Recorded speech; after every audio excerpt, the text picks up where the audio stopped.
2017. We keep it in the UFC for this next 120 and go legit or nah, Dave. Sage Northcutt said this week that he's headed back to the 155-pound division after a recent foray in the welterweight division that produced both of his professional losses.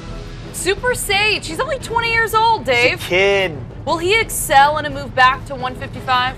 Well, as we see here with Mickey Gall, he had his moments against Mickey Gall, but then that right hand, that was kind of the beginning of the end. We've seen him submitted twice now in his young UFC career.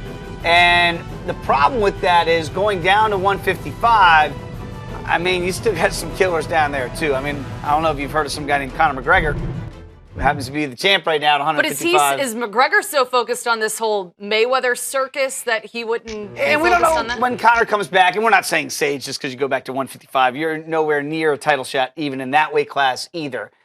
It's tough because it's funny. You look at his body, and just from the naked eye, you go, well, looks like he's kind of filled out nicely at 170. I never thought of him like, oh, he looks really light in there against the Mickey Galls and against some of the better fighters at 170 pounds. It didn't appear that way to me. So now I got to worry about the weight cut because there's not a lot of fat on that kid if you haven't noticed. So how he's going to trim down 15 pounds to get down 155 pounds and still have the energy level that it's going to take to compete at the highest levels in that division, which is just deep. I mean, you're talking about Nate Diaz before he even had one fight with Conor McGregor at 170. He was ranked as the 5th best guy in the lightweight division at 155 pounds. Nate Diaz, the 5th best guy in the division. So that shows you how deep it is. So when Sage goes down to 155, takes some fights outside of the top 10. I mean, let's not get crazy. As you mentioned, LB, and it's a great point, he's 20.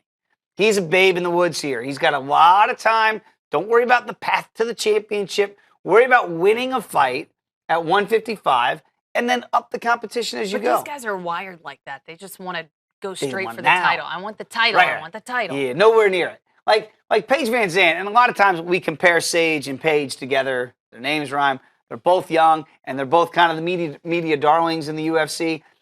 Paige has actually had some accomplished wins in the 115-pound weight class. Paige has actually looked competitive in what she's done, even though she went on to Dancing with the Stars.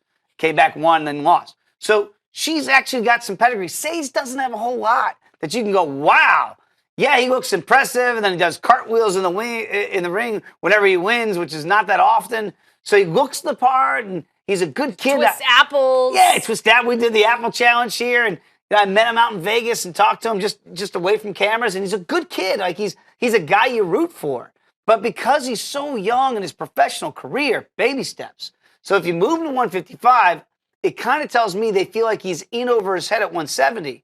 But now you got to get into weight cutting, which he didn't really have to worry about at 170. And so that worries me a little bit, to trim 15 pounds of fat off his body to get him down to 155. Let's see if he can do it healthy and do it with some energy and be a real competitor at 155.